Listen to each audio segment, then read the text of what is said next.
এইমাত্র উঠে আসলো দিনের বাছাই করা সেরা বড় খবরগুলি।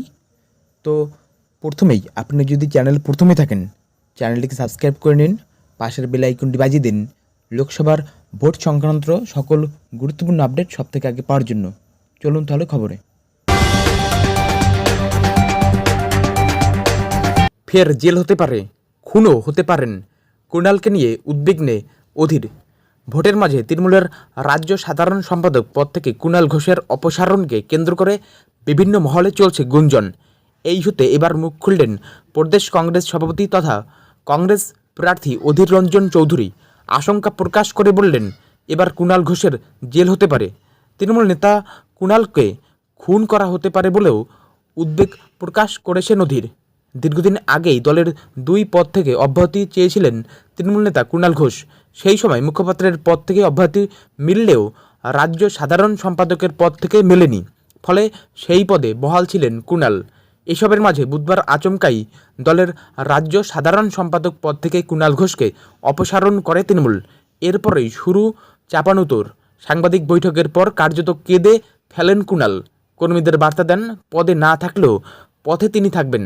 তবে অপসারণের পরই একাধিক ইস্যুতে মুখ খুলেছেন কুণাল, যা তৃণমূলের জন্য মোটেই ইতিবাচক নয়। আর এই কারণেই উদ্বেগ প্রকাশ করলেন অধীর রঞ্জন চৌধুরী। শুক্রবার সাংবাদিকদের মুখোমুখি হয়েছিলেন অধীর।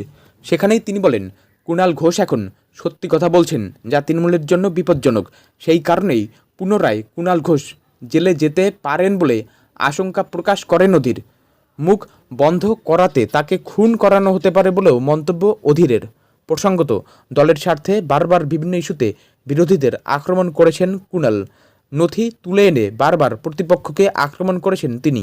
দলের সঙ্গে দূরত্ব বাড়ায় কুণাল ঘোষ একইভাবে তৃণমূলের ঝুঁকি বাড়াতে পারে বলে মনে করছে ওয়াকিবহাল মহল। যদিও অধীরের মন্তব্য নিয়ে এখনও পর্যন্ত কোনো প্রতিক্রিয়া মেলেনি কুণালের।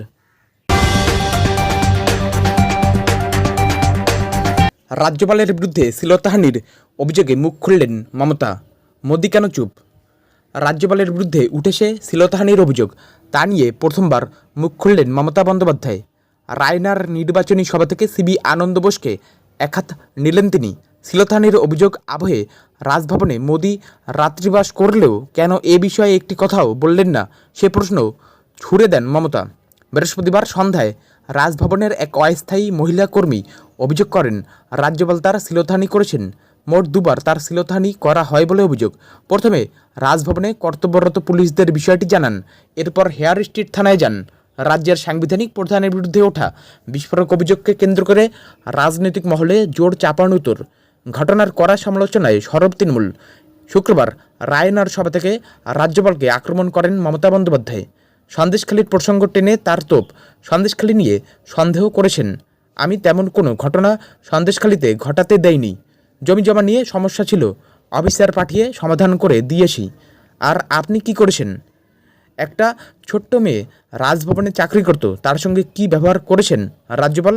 আপনি আমায় কালকেও বলে পাঠিয়েছেন আমার মন্ত্রী কেন এসব বলেছেন। আমার কাছে এমন হাজারটা ঘটনা এসেছে, আমি কোনো দিন কিছু বলিনি, কিন্তু কালকের মেয়েটার কান্নায় আমার হৃদয় বিদীর্ণ হয়েছে। রাজ্যপাল পরপর দুবার শ্লীলতাহানি করেছেন, আমি তো তার কান্না দেখলাম, ভিডিও এসেছে, মন দিয়ে দেখেছি। এদিকে শ্লীলতাহানির অভিযোগকে কেন্দ্র করে উত্তেজনার আবহে লক্ষ্মীবারের রাতে কলকাতায় পৌঁছন মোদি। রাজভবনে রাত্রিবাস করেন।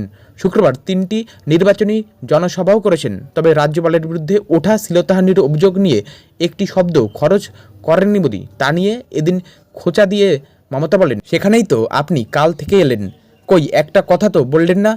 আপনার লোকজন তো ছিল, যখন কেঁদে মেয়েটা বেরোলো, মেয়েটা বলছে আর আমি রাজভবনে চাকরি করতে যাব না, ভয় পাচ্ছে, যখন তখন ডেকে খারাপ ব্যবহার করবে, অসম্মান করবে। আপনি মা বোনেদের নিয়ে কথা বলছেন, লজ্জা নেই?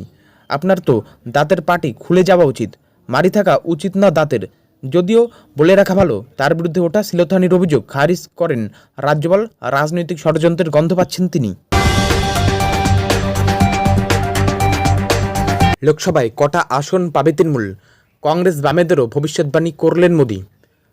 মহুয়াগড় হিসেবে পরিচিত কৃষ্ণনগরে নির্বাচনী প্রচারে এসে লোকসভায় তৃণমূল ও কংগ্রেসের আসন সংখ্যা নিয়ে ভবিষ্যৎবাণী করলেন প্রধানমন্ত্রী নরেন্দ্র মোদি। তার দাবি, গতবার 20 গণ্ডি পার করলেও এবার গোটা দেশে 15টি আসনও পাবে না রাজ্যের শাসক দল তৃণমূল।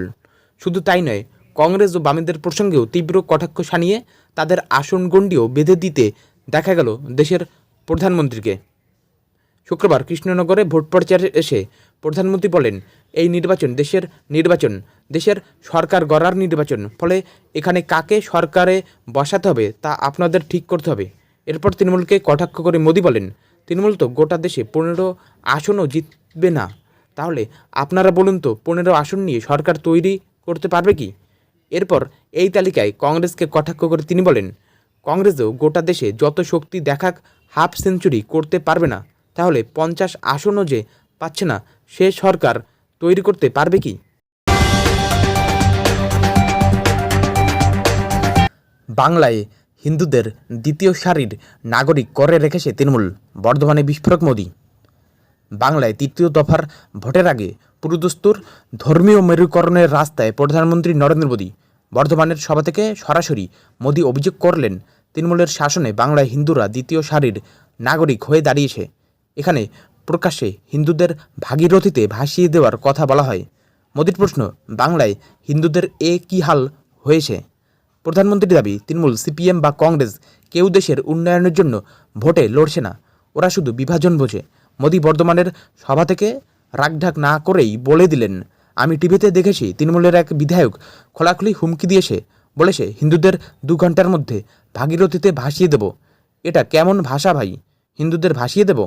সত্যি বাংলায় হিন্দুদের একই অবস্থা? মনে হচ্ছে বাংলায় হিন্দুদের তৃণমূলের সরকার দ্বিতীয় সারির নাগরিক করে রেখেছে।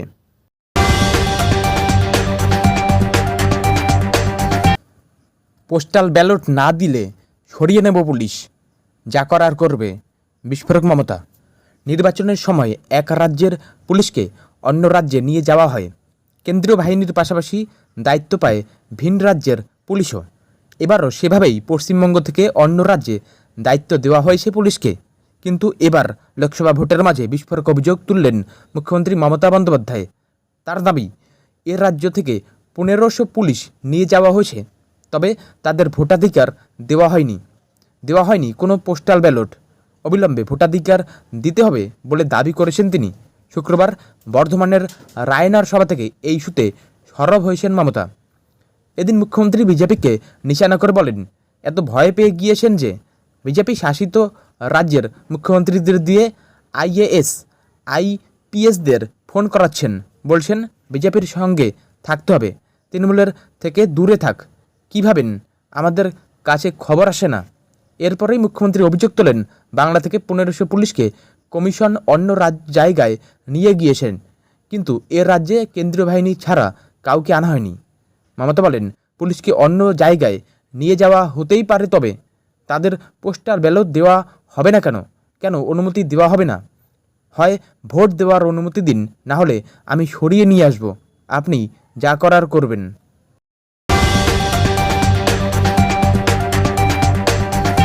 মালদহে দেবের চপারে আগুন, অল্পের জন্য রক্ষা পেলেন তৃণমূলের স্টার প্রার্থী। প্রচারে বেরিয়ে একাধিকবার বিপাকে পড়েছেন, তবুও দমে যাননি। তীব্র গরম উপেক্ষা করে রাজ্য জুড়ে ভোট প্রচার করে বেড়াচ্ছেন তৃণমূলের সুপারস্টার প্রার্থী। আজ দক্ষিণবঙ্গ তো কাল উত্তরবঙ্গ। এবার মালদহে প্রচারে গিয়ে বিপাকে পড়লেন দেব। মালদহে নির্বাচনী প্রচার সারতে গিয়ে দুর্ঘটনার কবলে তৃণমূলের তারকা প্রার্থী। চপারে আগুন লেগে বিপদের মুখোমুখি টলিউড সুপারস্টার।